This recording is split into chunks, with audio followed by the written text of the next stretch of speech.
Jadi pengalaman yang sudah kita dapatkan di masa lalu, kita ceritakan ulang kepada teman-teman kita. Itu namanya recontext.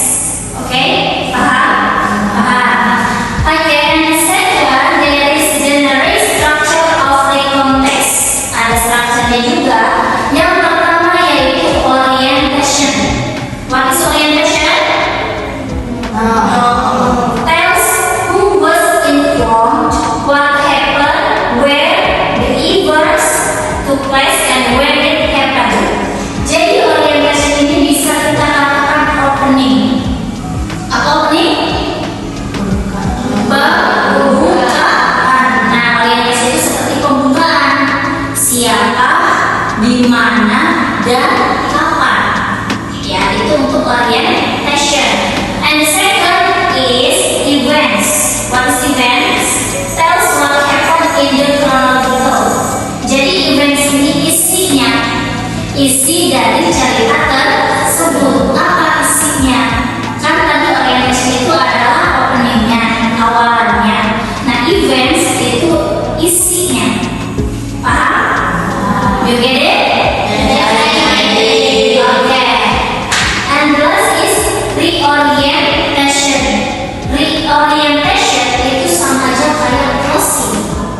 Di mana ada opening, pasti ada closing. Di closing cerita atau di penutupan biasanya ada kesimpulan atau pesan dan kesan dari cerita tersebut. Oke, you ready? Yes, I'm ready. Okay, good job. Okay, next in language feature of recontext. Nah, di recontext itu ada language feature-nya. Apa? The first is simple past. So when you want to read that about your experience, your past experience, you must using simple past. Kalian harus menggunakan tensi simple past. Kenapa? Karena pengalaman yang udah dulu itu udah masuk lampau atau bukan? Lampau. Jadi kalau sudah lampau kita menggunakan tensi simple past. Okay? So if you want to using simple past, so the verb must be verb to. Okay? Okay, contohnya bukan I go to the beach last week, tapi I went to the beach last week. Okay? Kalau misalkan nominal, I was, we were. So we using were and was. Get it? Yeah. Okay. And number two is action verb. Do you know what is action verb? Verb. What is verb? Yes. Kata kerja. Oke, kata kerja itu apa?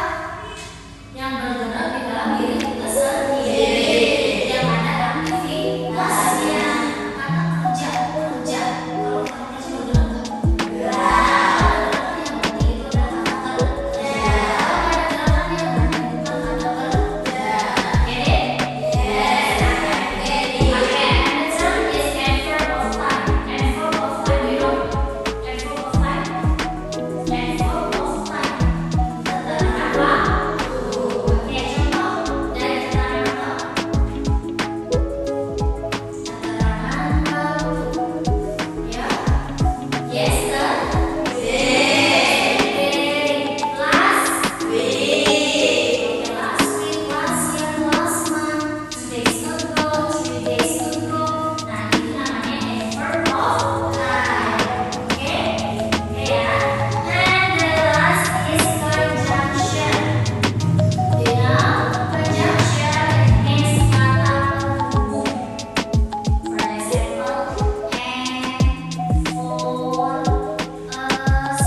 In structure of orientation, there's orientation, and then events, and then we orient.